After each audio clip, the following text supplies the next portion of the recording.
So we all know we're a week away from the final Red Wings game at the Joe, and obviously 8 days away from the final Pistons game at the Palace. Yeah, I saw something the other day saying tickets for the last game of the Joe are going for, they start at like $240. And the Pistons, it's like, Palace, it's like $19. Yeah, it's a little sad. I mean, I hope to get both, I think that's because the Palace is still really, really nice. Yeah.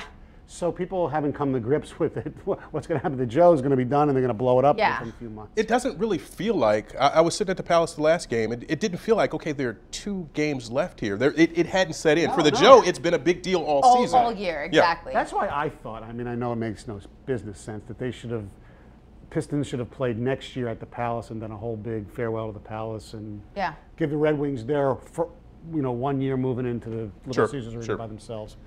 So do you guys have any favorite memories from the Joe from working here? Everybody's got a memory. Going down there to so many practices over the years, since almost 30 years since I've been here, hanging out with equipment manager Paul Boyer in his little office there, discussing Bruce Springsteen and things. Seeing Springsteen there, Tunnel of Love Tour 1988. But hockey-wise, I would say Yzerman's goal against St. Louis in the double overtime, while my wife was in line getting ice cream, so she missed it because it was early in double overtime. And the first Stanley Cup was just being there, was in the stands, was just unfreaking believable. Yeah. No, mine are a little less nostalgic than that. The first time they sent me to cover the Wings, and I hadn't really covered hockey before, and just going in and the smell of the arena, the smell of years and years and years of beers and everything else that's in the seats. But it was just taking all of that stuff in at once, and the history in that building, and trying to figure it all out was really good for me. I mean, I've done plenty of basketball, football, everything else, but to get that first hockey and a playoff series in there too was pretty awesome.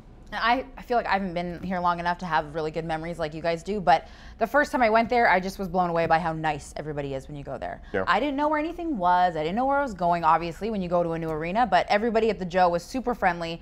I always loved seeing the staff there, so I will have fond memories.